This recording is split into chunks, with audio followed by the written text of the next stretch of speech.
All right, welcome back to another credit card news live stream. It's really good to have you with me this Sunday. I just want to say what's up to F. Davis. How you doing? Shanika, I see you. Miss Barton, Danny. And Danny, thank you for the super chat. I really appreciate that. Man, always support. You said to one of the best credit card YouTubers. I appreciate that. I'm trying, man. I'm trying to be more consistent, but it's hard work out here. All right. I'm trying to think. I recently, we're going to talk about some of the cards that we got approved for. So, Danny, I see you out there. You're saying that you're going to be signing up for the Amazon business card through Amex. So we got to talk about that.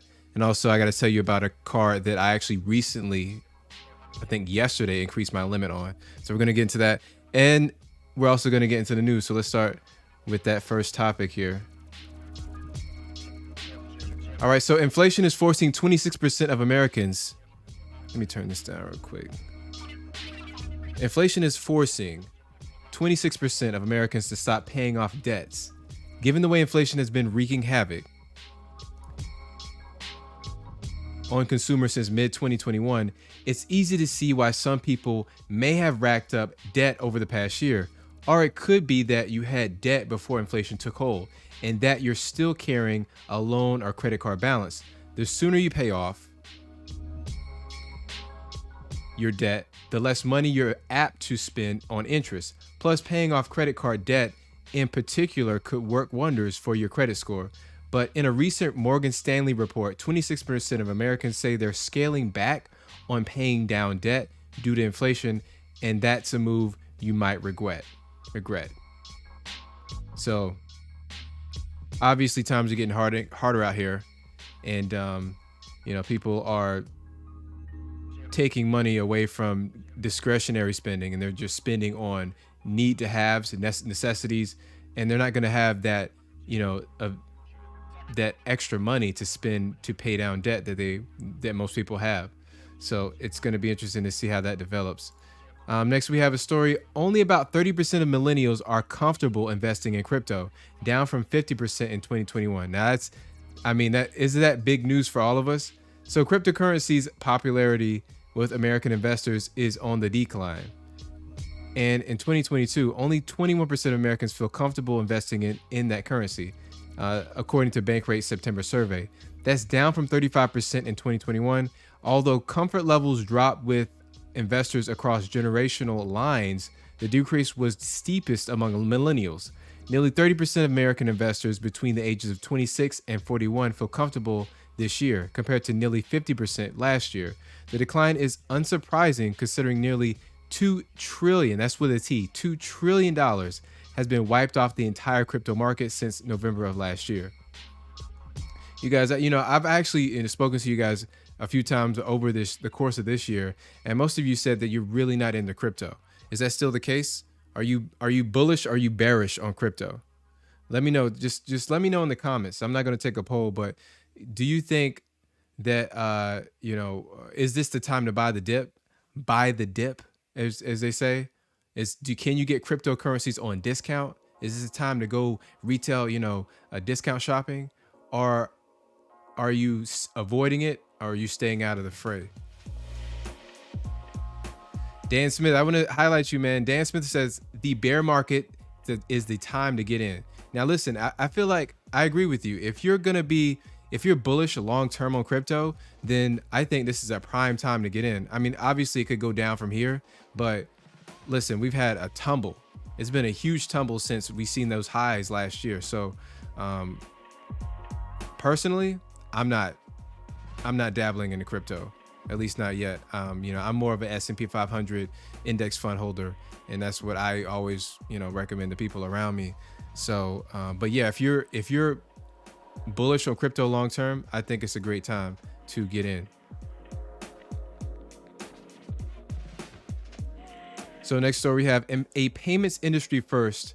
Usage of debit cards tops that of credit cards. So consumers' usage of debit cards has finally surpassed that of credit cards through the second quarter of 2022, 56% of consumers prefer debit as their primary payment card, compared to 39% for credit, according to a report from S&P Global Market Intelligence. Those numbers represent a dramatic change in the payments landscape, as just 40% of consumers cited debit as their primary payment card as recently as last year, compared to 54% for credit. The reasons for the overwhelming shift are varied, and this was interesting to me. On a brand scale, they include lower or no fees for debit card use, faster settlement. See, I wasn't familiar with that faster settlement, so that's something that's new to me. And why would it matter how quickly it settles if you have a grace period for your credit card purchases? I mean, most people would see that as a highlight, as a benefit of using credit cards. And then also, and no interest charges. Well, see, my problem with that is if you're using credit cards correctly, then you're not going to be having to deal with interest because you're paying that statement balance in full every month. And then also, another factor is the consumers view debit as a way to prevent overspending and to better manage their finances. So I think that is actually a really good point, because sometimes it's easy to get kind of disconnected from the money that's in your account, or that you're disconnected to making those purchases because the money's not coming out of your account. You're not seeing your account go down instantaneously. You have all these other separate accounts that you don't end up paying until a month later. So I can see that being a pretty good reason.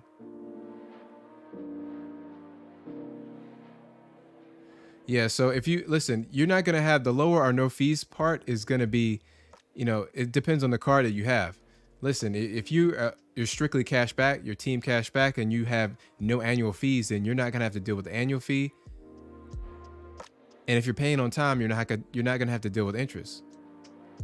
The faster settlement is the thing that I'm interested in, because typically when you make a purchase, there is a 1 or 2 day settlement period where it's just posted on your account. And that's the same for debit card purchases and credit card purchases. So I'm not sure what they mean by that. Maybe somebody can help me out in the comment section.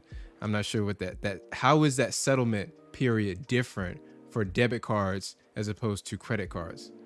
Because to me, from what I've seen, it seems like they're the same for the most part.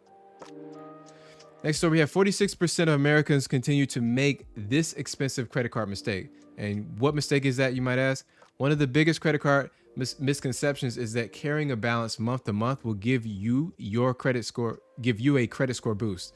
To that point, 46% of Americans incorrectly believe that leaving a small balance on their card is better for their credit score than paying off the balance each month. A recent NerdWallet study found that's an expensive mistake.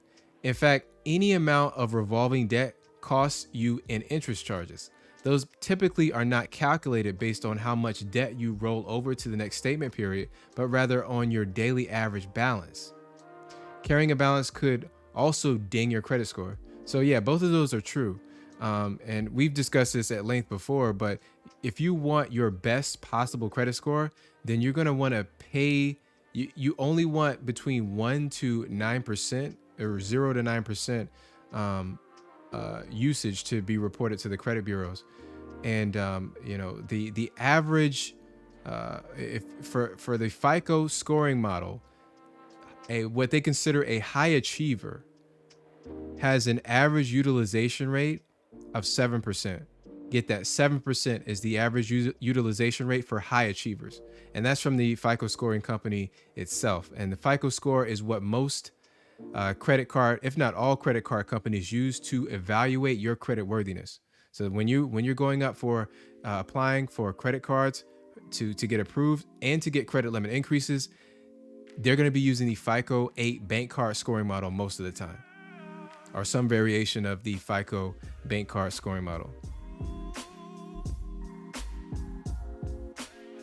But it is a dangerous way to think about it. I hate those misconceptions are kind of get propagated out there, and people don't really give it too much thought. It's kind of like the headline culture. You see, somebody gives you a nice little short statement and you kind of run with that. You don't really do any investigative work after the fact.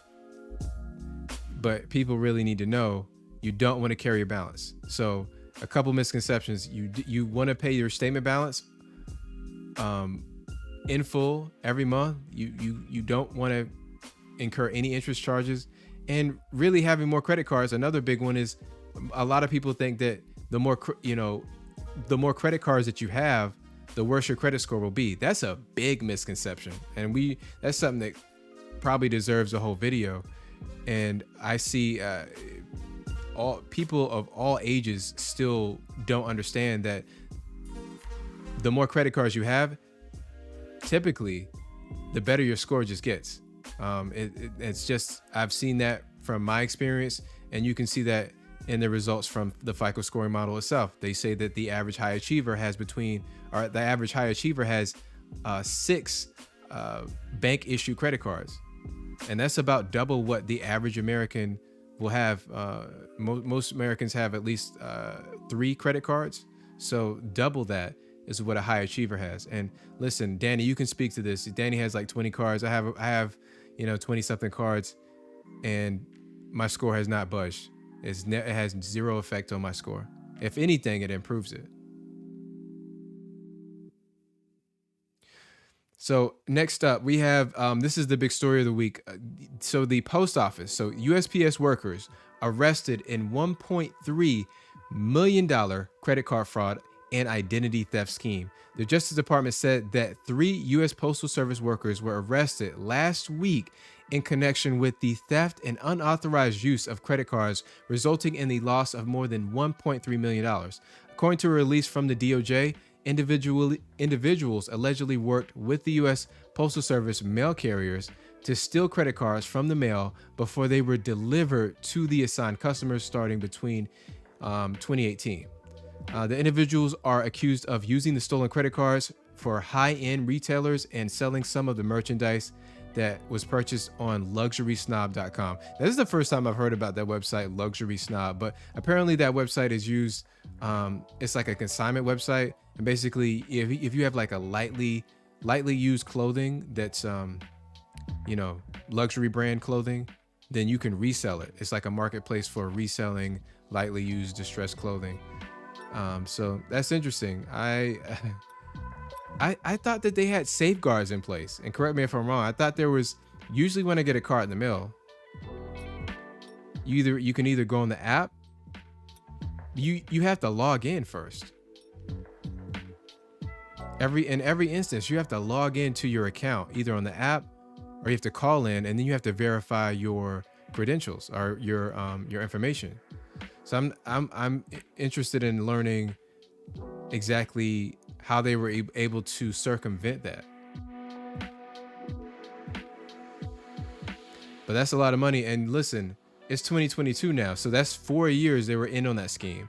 And so they were just, slowly siphoning off tens of thousands of dollars per month, probably over that 4-year span. And listen, 1.3 million, that's a good amount of money there.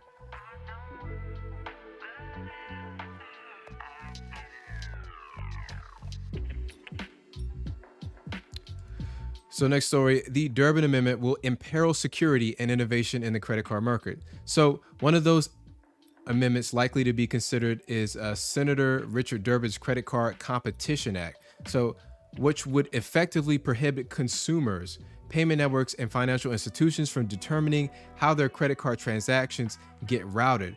If mega merchants can route their cards through a less expensive network, then interchange fees will go down. And Senator Durbin's amendment assumes that if this occurs, then consumers will see lower prices.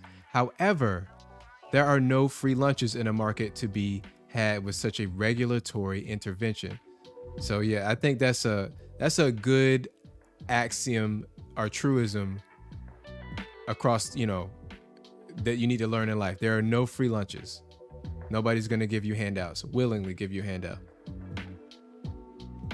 Interchange pays for credit card rewards, the extension of credit, and the cost of protecting small businesses and consumers from fraud.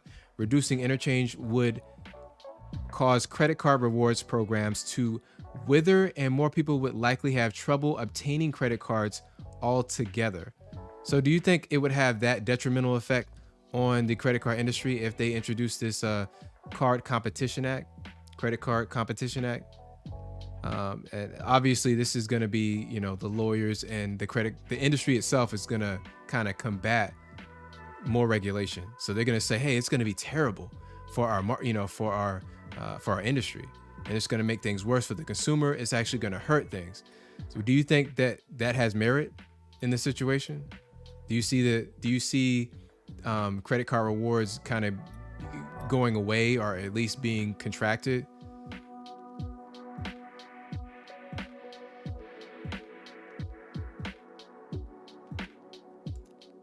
Next, we have Fed say debit cards must connect to multiple networks, even online. So this is kind of an extension of what the last story was. So debit card issuers have 9 months to ensure all transactions made with their cards, including card not present payments, can be processed by at least two unaffiliated networks. The same ban on exclusivity has long applied to in-person debit card transactions under Regulation 2. The Federal Reserve Board finalized a rule Monday that applies to all other debit transactions, including e-commerce payments. Part of the Dodd-Frank Act, Regulation 2 governs debit card interchange fees and routing. The rule was meant to give merchants a way to control their expenses by offering shoppers a way to pick a low-cost routing option when making a purchase. Card issuers and networks argue that their costs are fair and necessary to support innovation and fraud detection for card payments. Listen, as far as that fraud detection goes, I told you before in previous week's episodes that I see my credit cards pretty frequently getting declined based on fraud. When I say frequently, maybe once or twice a month, if I'm at a gas station that maybe is not at a time that's not familiar to, I guess, my previous usage.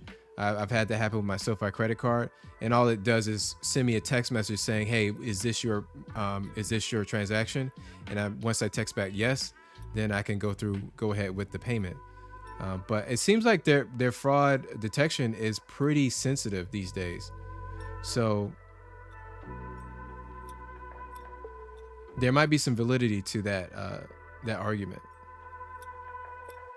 That does require a nice healthy back end of they're applying software on the back end to make those detections of fraud so that they can stop those payments from happening. And I told you on a previous week's episode also that the guy, he had his Amex card, I believe it was the Amex Gold card, at the fair. He lost it. He dropped his Amex Gold card, and then he couldn't find it. He was in line, and he got notifications on his phone that that people were trying to use it. Come to find out, it was a couple of teenagers trying to, swipe that card until they couldn't anymore. And he actually caught them in the act, red-handed, and they weren't able to get off with any payments going through.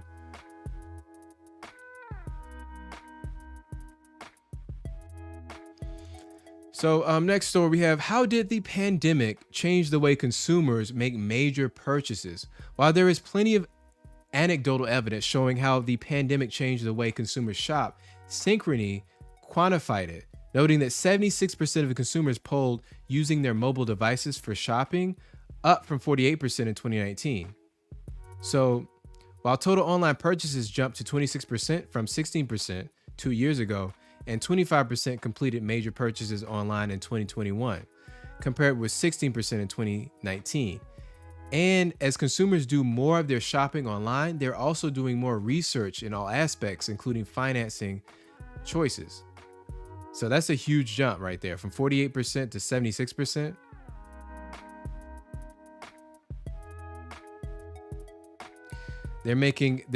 People are becoming more comfortable making even larger purchases. I'm thinking about maybe laptops. It could be multi-$1,000 purchases.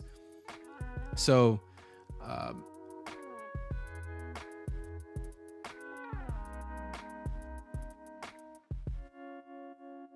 yeah, I'm just thinking. I'm just kind of thinking about all the times that I'm actually in like a Walmart or Target, and I see an item that I might have been interested if I saw it online, and I get hesitant, and I get kind of a little bit of anxiety because I'm like, I don't know if I'm getting a good deal here. I know that the price swings can be huge sometimes. Sometimes you go to one website and it's $100 cheaper on a different website. So you want to be, and also, is the product any good itself? I'm so used to shopping around for different items on Amazon that going back and forth between 5 to 10 different items, and I'm only getting presented with one item in store. I'm going to be hesitant, you know? And so I think it's becoming, for me, just case in point for me, I'm much more comfortable making those purchases online because I know that I can verify that this product is good. Other people have good things to say about it. You can see video reviews and written reviews. You get top 10 lists, and then you know you're getting a good deal. And even on the website that gives the good deal, maybe you can go to Retail Me Not or some other website and get a discount code. You can't do that in store. And so I think that's a little bit, I'm just injecting some of my experience, but I think this is what regular people are feeling as well. What do you guys think? And while you're thinking, please like this stream. If you want to see more live streams just like this, go ahead and like the stream for me. You're going to get like some fireworks too. It looks cool.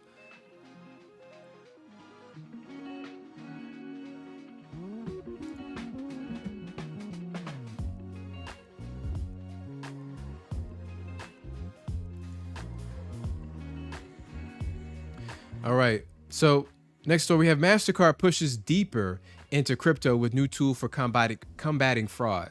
MasterCard will debut a new piece of software that helps banks identify and cut off transactions from fraud-prone crypto exchanges. Called Crypto Secure, the system uses sophisticated artificial intelligence algorithms to determine the risk of crime associated with crypto exchanges on the MasterCard payment network. The system relies on data from the blockchain, a public record of crypto transactions, as well as other sources. The service is powered by CipherTrace, a blockchain security startup MasterCard acquired last year. CipherTrace helps businesses and government agencies investigate illicit transactions involving cryptocurrencies.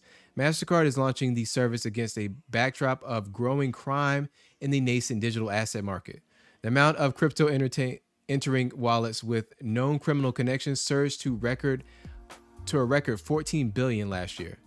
So it looks like this fraud, I mean, listen, if fraud is going to be increasing for normal credit card and debit card transactions, you know it's going to be running rampant as far as crypto goes. So it's good that they're introducing that. Next, Nino, I think you mentioned this before, earlier this week. So there's a new intro bonus for the Chase Freedom cards. So you're going to get a $200 bonus for Chase Freedom cards plus 5x back on groceries, and you're going to get 0% interest for balance transfers and for regular purchases for 12 months. So that basically they're giving you 3 different introductory offers there. I like that. So you're going to earn the $200 bonus when you spend over $500 in the first 3 months from account opening. So just so you know, account opening is when you actually get approved for the card. So that's you know, it's not going to include that time that the card is shipping out to you. And then also the $500 mark, that's a really low threshold to hit to get that $200 bonus. I believe that's going to be the largest return on investment that you can find in the credit card industry. $500 to get $200, that's really good. So here's another a little restriction on that 5% category. So you're gonna earn 5% cash back on grocery store purchases, but it's not gonna be including Target or Walmart. So those are considered like big box stores, and it's gonna only be up to $12,000 in spend in that first year. So there's a limit of $12,000, which I think is it's still good. You know, if you're spending $500 a month, what is that? If you're spending $500 a month times 12, that's $6,000. So, I mean, typically you're going to have a huge family to try to max that out. So you should be able to put all of your grocery store spend on the Freedom cards and be able to earn 5% back.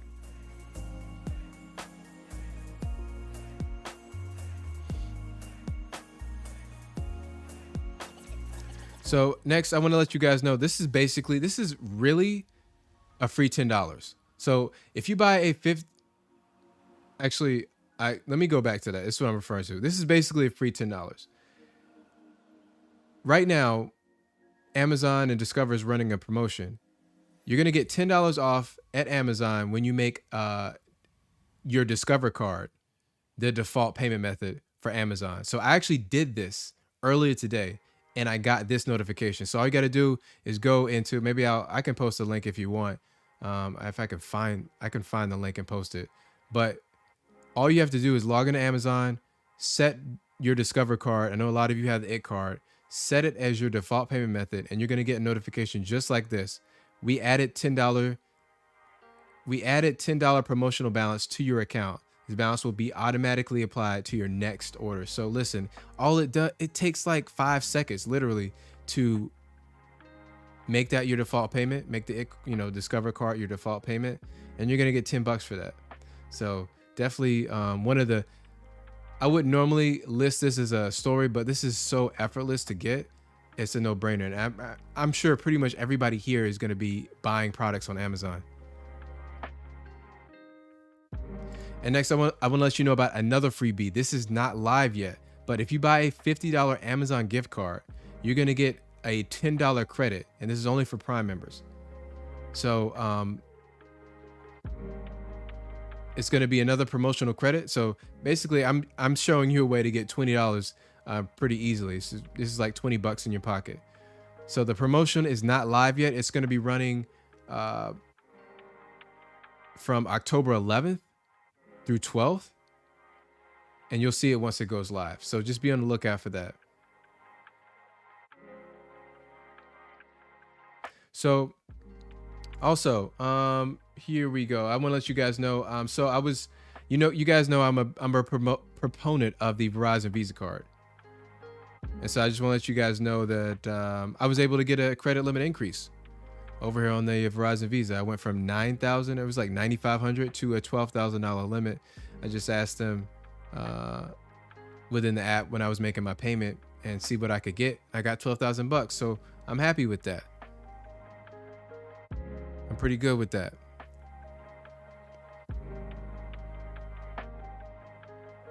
And guys, also I should mention, let me go back to the cards here. If you're interested in the Chase Freedom Flex or Freedom Unlimited card, I do have access on my website. You can see that link in the comment section of this stream. If you go to my website and go to cashback cards, you're going to see all of these, including the Freedom cards available there. So, and that helps support the channel and the stream.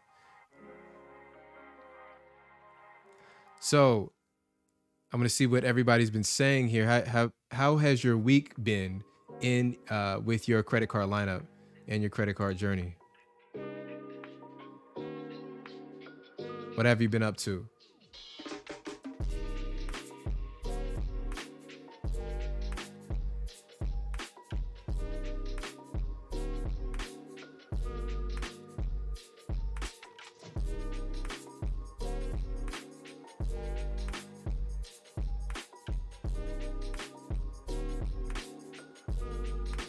Rose said, my Verizon bill on Cal. I like that. I like that. Listen, I use my Verizon card for gas purchases because I get 4% back there. And then I use it obviously for Verizon because I'm getting 2% back. Plus there's like $20 worth of discounts per month for my 2 bills. So it's a no brainer for me. Richard Calaby, what's up? You said you have over a 800 FICO score again. Nice.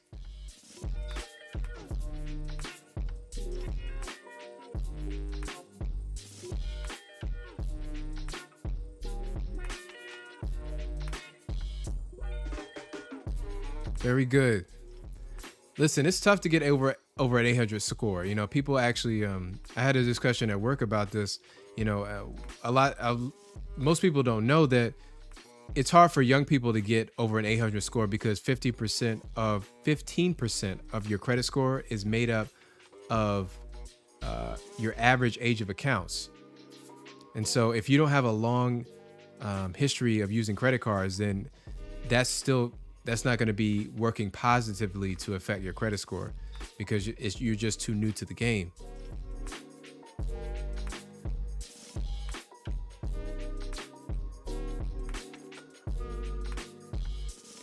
Danny said, I'll be applying for the Amex Business Prime card in 2 days.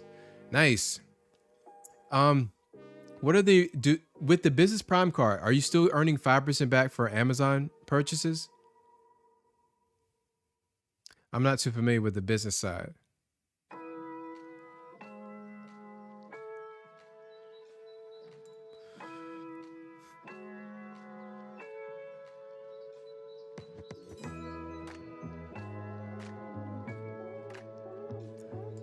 Music Boy 3, you said the crowd better do some research and get tapped in. We miss out on things because of lack of knowledge. What do you think? I'm going to ask you, Music Boy, what do you think from your perspective? What is something that most people are missing out on? What's a big thing? What's a big topic of discussion? Darren said for the Amazon Prime business card, you're getting 5% back on Amazon and at Whole Foods. Now I know with business cards, you can use the fact that you're a sole proprietor to sign up for those cards. I'm curious, what is your side hustle? What side hustle would you list, or would you be thinking about when you're signing up for that business card? What is your main side hustle?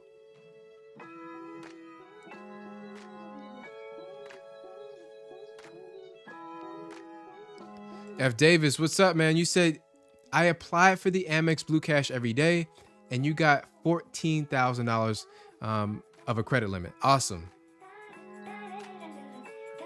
That's what I'm talking about. F. Davis, 14K? That's a great limit. I can't lie. It's a great limit. Oh! Wish I had my sound effects working. I'm going to have to work on that because I need my sound effects to work properly. That's a great job there, man.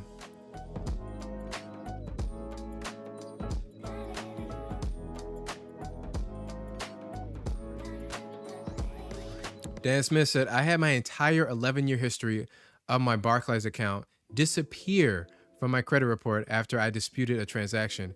Anyone had something like this happen? I've submitted a dispute with Experian now. Yeah, I haven't heard of that happening before. I'm sorry to hear that.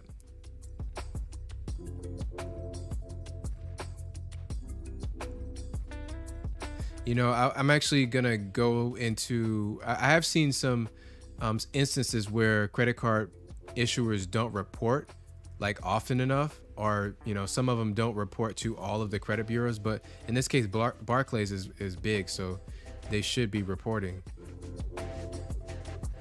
Yeah, I'm interested to know why that is.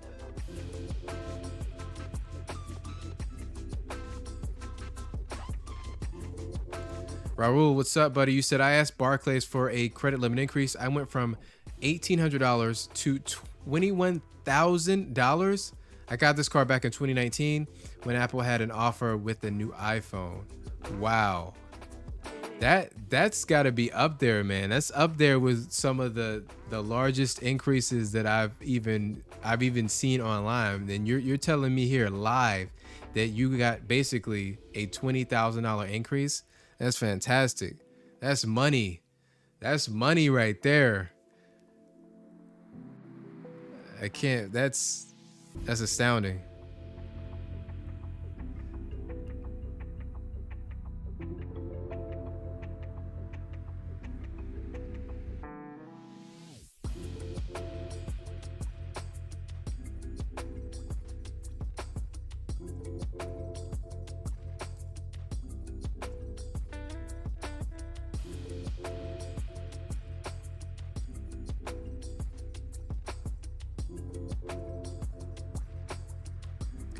Celia, what's up? I definitely want to highlight this question. You said, I always thought I had to get a business license first. So, no, actually, I believe, and this is the case for almost all business cards, from what I understand, is that you can get a business card, at least a consumer, like, from the large banks. You can get a consumer business card and just reference your sole proprietor, which you can declare that you're a sole proprietor at any moment. So basically any person can do that.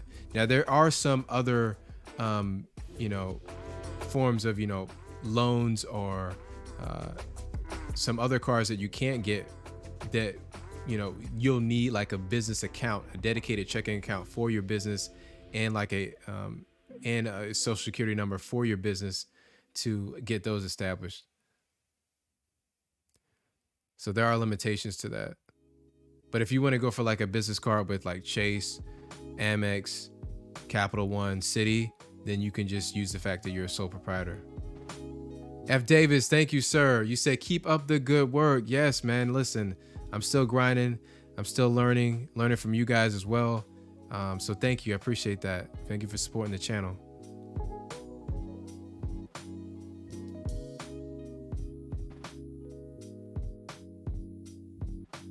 Another thing about business cards that people really tell me about is that they like the fact that it doesn't report to, I should say, let me report this caveat. Most cards, so you really have to do your due diligence. Most business cards will not report to your personal credit report. And so a lot of people like the fact that they can use that business card as much as they want, and that utilization and any sort of dings won't get reported to their personal credit. So those are largely separate. And also you're going to get larger limits with business cards too, I believe. Bill, what's up? I don't think I've seen you, so welcome to the stream. You said, I never know what's considered a good credit limit. All my cards have at least $10,000. Let me tell you, I'm here to tell you $10,000 good. That's a good limit. I think I'm forgetting right now. It's what the average is, but it's definitely below $10,000. When I polled everyone on my channel, they told me that $10,000 was their ideal credit limit.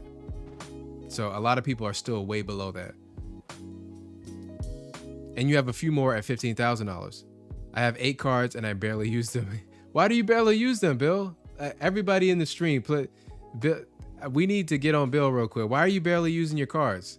Because most of us here are using credit cards for most of our purchases, because you're earning rewards on those purchases. All those typical purchases that you make throughout the year, you can earn cash back or points, or that you can use to travel with or what have you.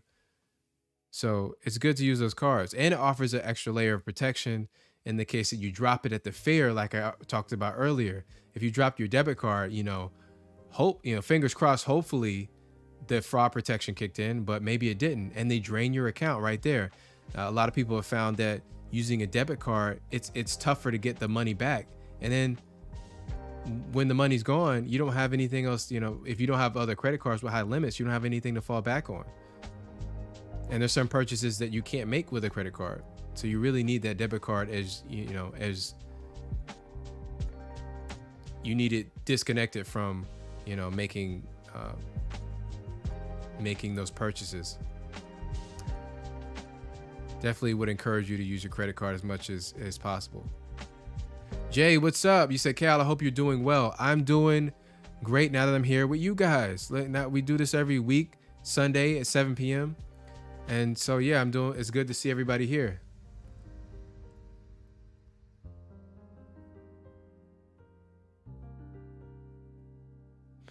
Nino says, stay away from Discover and Capital One for business cards since they report to personal credit. That's a great tip. Thank you, Nino.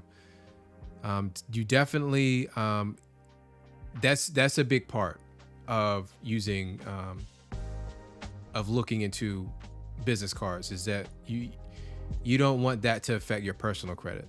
Otherwise, you might as well just have a personal card, right?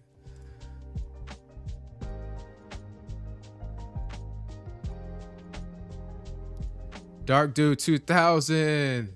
Thank you, sir. Thank you for the super chat. I appreciate that. You said, hey, Cal, just want to check in. Keep on doing what you do best. Thank you. Fist bump. Appreciate that. Thank you for looking out. And, you know, I remember you from last stream, and you know, I know you've been a part of these streams for a good while now. So I appreciate you coming back, hanging out with us.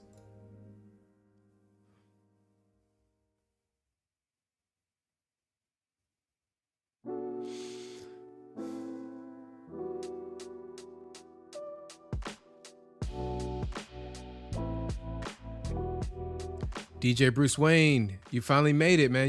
Are you a little bit late? He said, "What's up, Credit Familia? What's up?"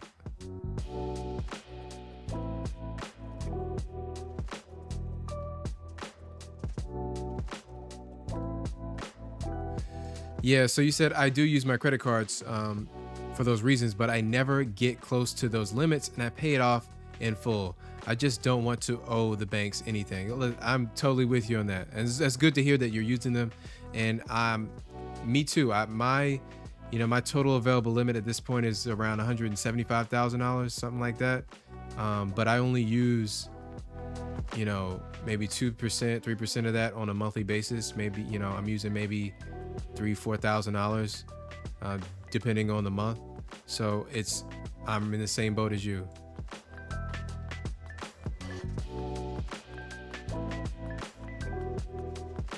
Music Boy said, your $10,000 is definitely good. Before I messed up my credit, my highest credit limit was $8,000.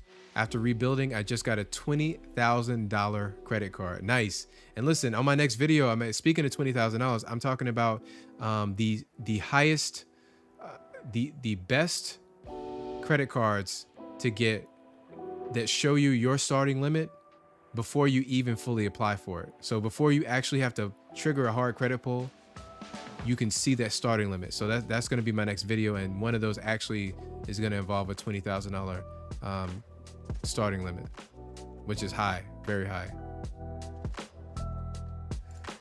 DJ Bruce Wayne said, I have the Apple Card sitting in my wallet. Cal, should I accept it if it's a $4,000 limit, which is kind of low? Now, do I freeze my score to avoid the hard credit inquiry? Will this work? So I've actually heard from Danny that this does work. And I think Cheryl, who's not here tonight, has told me that it worked for them. So yeah, you want to freeze your credit reports first, just in case, you know, it might as well, it takes a second to do. $4,000 limit is not good, but from what I've seen from other cardholders, that limit can grow very fast. So in the matter, I've even seen one instance, and I'll talk about this in the next video, that someone had their limit raised even before they got shipped the card. So, you know, maybe a couple of days after they accepted the offer, their limit was raised by like double. But even if it's not the case for you, you can ask for a limit increase after, I think, 91 days. And people are getting those increases like clockwork. My wife just got 2 credit limit increases on her Apple Card without even asking. Oh, you know, over a year period. So people are growing those limits like crazy. So if you want that card, just know you're not going to be sitting at that $4,000 limit, especially if you're using it on a regular basis.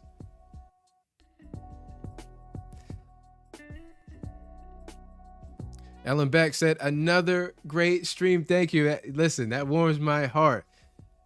Beck, that definitely makes my day.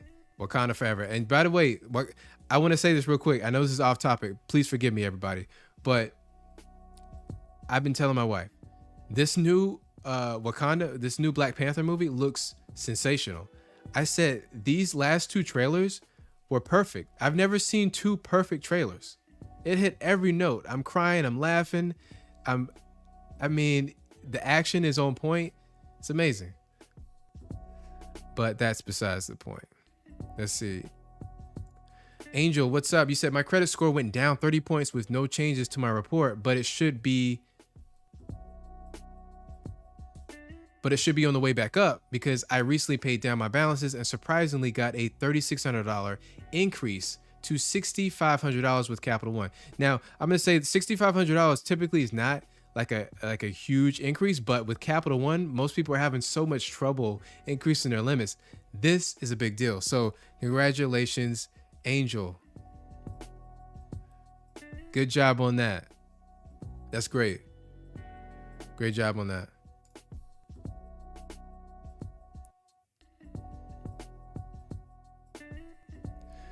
So Dan, the big time real estate investor, anyone who is applying for personal credit cards, I would recommend slowing down and start applying for business credit cards because they're going to start cutting credit limits on the personal side. It's okay. So Dan, so you're saying that that banks are going to cut the personal card limits before the business cards? That's really interesting. I'm not going to dispute that right now, but I hadn't seen that information before. That's a thank you for bringing that to my attention. That's something to look out for.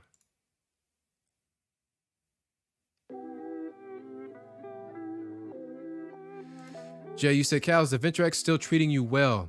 I'm afraid to apply for the card because I've heard so many crazy rejection stories. Yeah, I've seen those rejection stories, Jay. I actually went to use it one time and got declined because I did not. I'm ashamed to admit that I did not activate it at that point. I thought I did. I got confused. So, but yeah, it's still good. I keep it in my wallet. It's ready to go. I will be using it for buying tickets for family members with the holiday season coming up. So I will be doing some traveling. And I'm going to be using that card. So I'll have to report back to you on that. So far, I haven't really been using it much.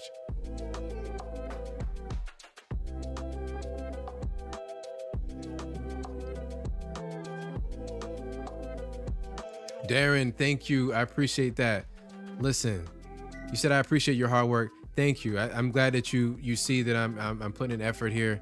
And thank you for coming back to the stream, being a part of the community. And it's good to have you, man.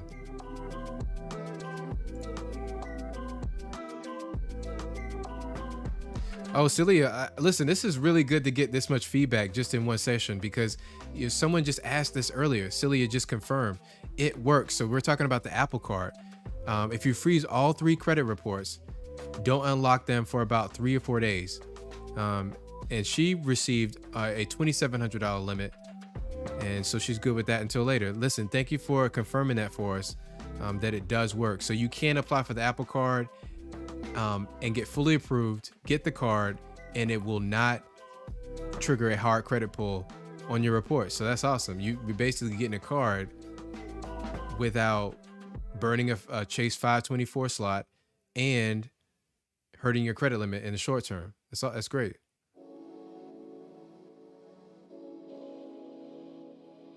Ms. Barton said, thanks for all the great information you're bringing us. Thank you, Ms. Barton. And I thank you for being part of all the streams from the beginning. What was it? Back in January when this all started. So it's good to be consistent with this and continue it.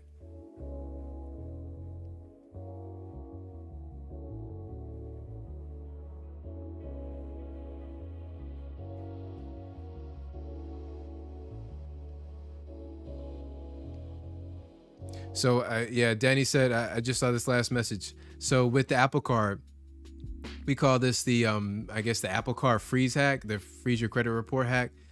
Typically when I see hack in the title of like a solution, I kind of dismiss it.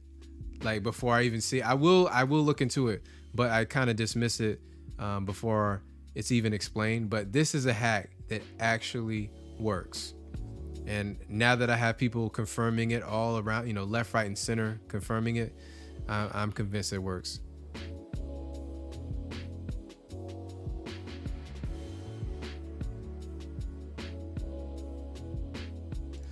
DJ Bruce Wayne said, I have 224,000 points saved up with Chase ready for this holiday season.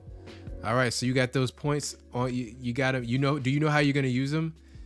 Do you know exactly how to are you going to be using transfer partners? Are you going to use the travel portal? That I'm going to be honest with you, that's something that still kind of escapes me. I'm kind of like on a daily basis, I'm looking into discussions, long discussions on where to redeem your points using transfer partners, which ones, work with the with which cards. And I'm still, that's still so complex to me, and I'm still like debating on whether I should, dip my toe into making content around, um, you know, points travel.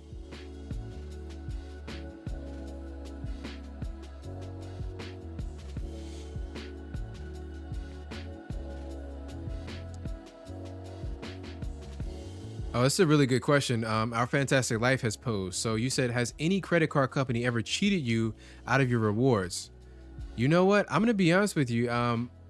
I think, and I didn't really look into this, but and I really should have. I don't think I got my sign up bonus for one of my City Custom Cash cards. I applied through the Credit Karma app. And at the time, there was a $300 sign up bonus for spending like $500 or $700.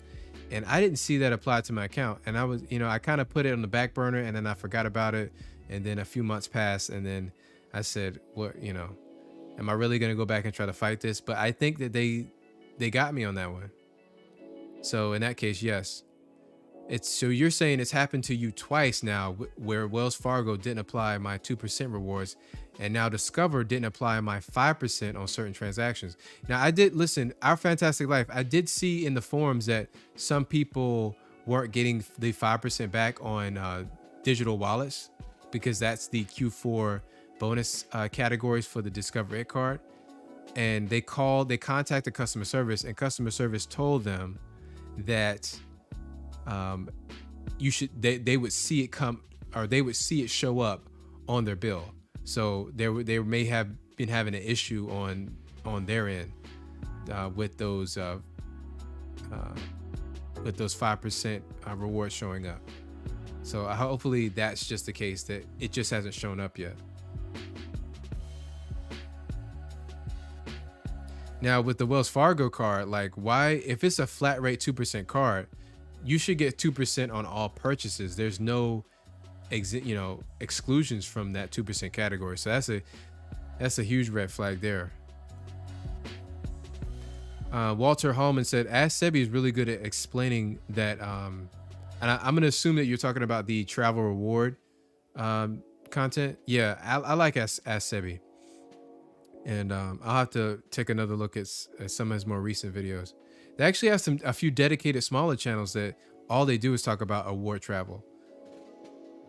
I mean, let me say something about it. Let me get on my soapbox real quick about award travel. One of my main issues, and it's been a roadblock for me for some time now, is that with award travel, you have to have a flexible schedule. You have to put in a great deal of extra time to figure out who has the transfer bonus, what transfer partners work together, what the points, cents per point, values are. You have to do a small calculation there, and you have to be willing to. Most of those discounts come on luxury travel, and forgive me if I'm using the wrong terminology here, but you have to be able to upgrade to like business class or higher level seating on those flights to truly get the most value out of those points. And so those are things that I normally wouldn't do. I wouldn't normally spend extra money to travel business, especially domestically, because it's just not necessary for me. So that's where I kind of get hung up on.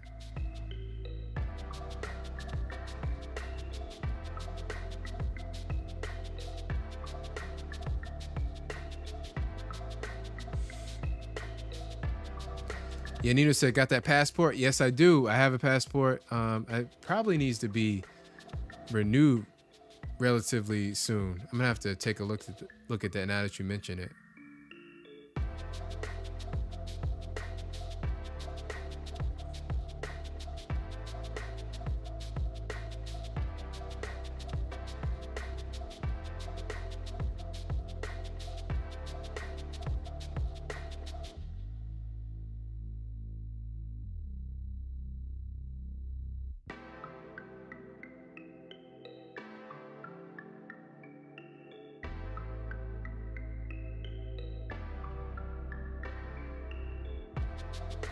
Oh, Dan, thank you for saying this, man. You took the words out of my mouth. You said, yeah, I found better value just redeeming cash back or statement credits and booking an Airbnb instead. And listen, and this is going to depend on your personal, spending habits, but I like Airbnbs because I book nice ones. I like to get the, rooftop, hot tub. If I'm going to go out of town and truly be on vacation, I want a nice spot to myself. I don't want to have to, you know, occupy a hotel with hundreds of other people and have to park out front and things like that. So I definitely like going the Airbnb route myself. Cashback is just simple too, it's just easy to do.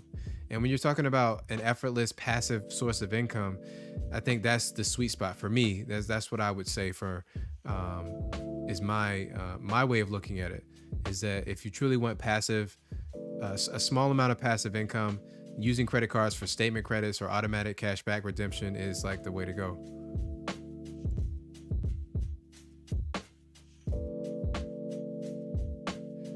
Alice Campbell said, "Is it true that business limits mirror personal limits?" No, I haven't found that to be true. So I would say that's false. From what I've seen, most people can get higher limits for their business. Um, you're more, especially if you're going to be showing your business checking account, and if you show larger, if you show a lot of inventory or a lot of transactions within your business, then they're going to be able to give you super large limits.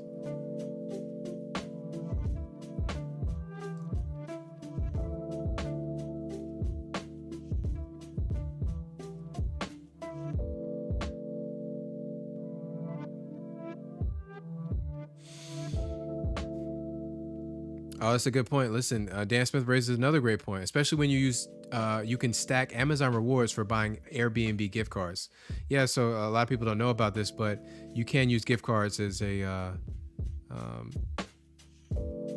in a couple different ways. One thing, if you have like a rotating bonus category card, like a Chase Freedom Flex or a Discover It card, you can buy bonus.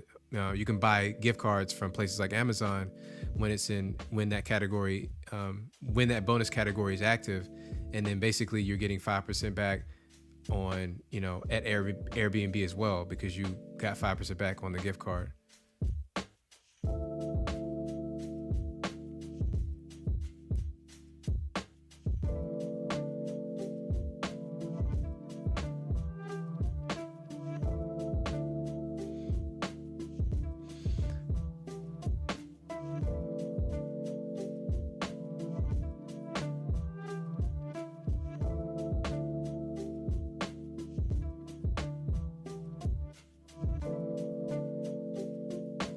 Alice Campbell said, "Best travel card of 2022, Venturex, Sapphire Reserve, or Amex Platinum." Listen, I'm going to ask the community. I think that's a great poll. I want to see what you guys think.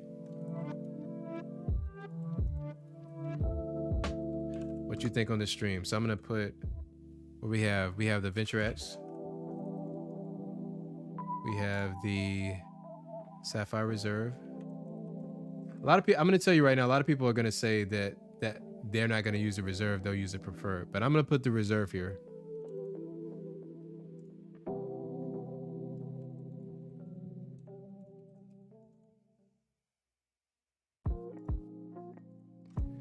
All right, I did this real quick, guys. So if I got a typo, just forgive me.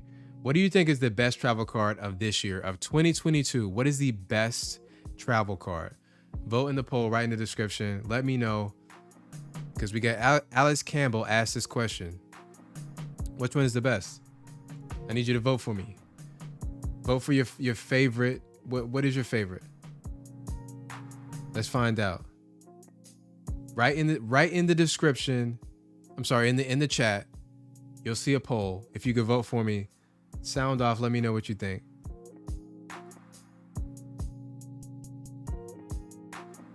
Wow, most people right now, Amex Platinum's winning right now. And now it's not. Okay, that happened quick. That happened real quick.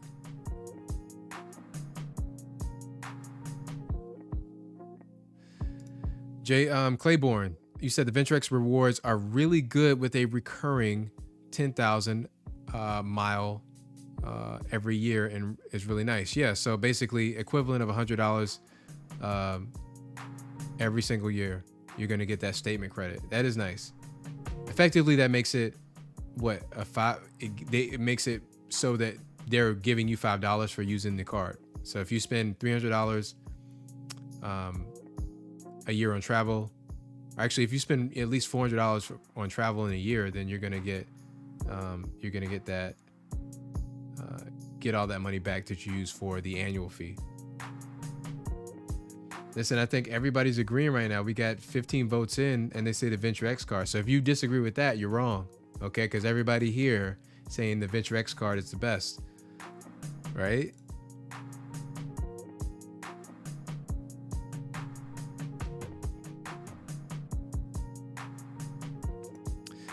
Alex also says the Venture X put the rest of the travel cards on notice. They need to step it up and offer more value.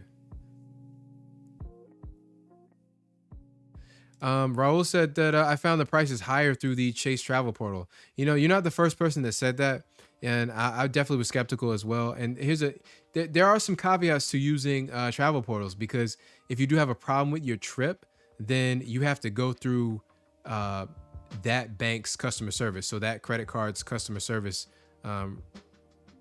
representative, you have to handle with them, because you didn't book directly with the airline or book directly with that hotel. And that's a big problem for people, because now you have a middleman, which introduces complexity. And from my estimation, from what I've seen with the Capital One portal, the prices were identical, but you might find some variation there.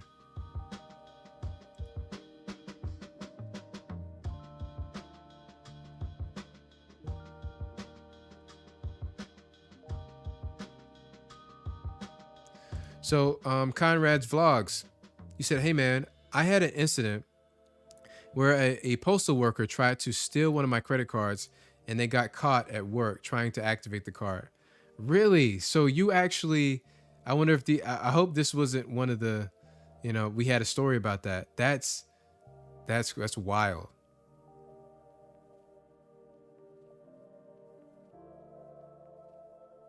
And typically we know our postal workers, but maybe this wasn't the one that was on your route. Maybe it was just a postal worker at your local, post office. That's now you're probably very suspicious of your mail, right? You're looking to see if it's been opened or tampered with. That's a shame. So right now we're sitting at 17 votes. If everybody vote, and if you vote and like the video for me, please. If you like seeing streams like this, if you're on the stream right now and you want to see more streams, you want to see more news updates like this, go ahead and like the video for me.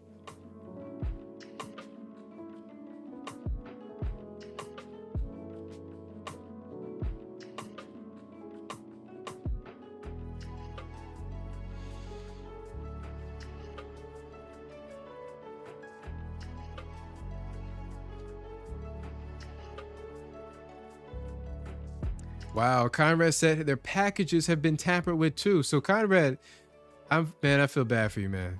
So basically, you have some criminals working at your local post office, and there's like a ring of criminals at your post office. That is a shame. And now listen, we're getting packages at an all-time high.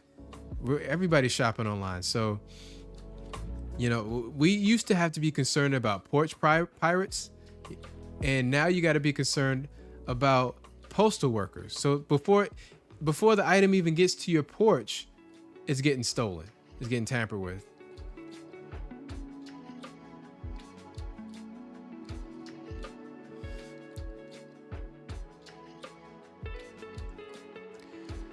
Hey guys, I want to let you know we got 21 votes in. It said Venture X is still on top, but it's second. Amex Platinum is second as best travel card of 2022.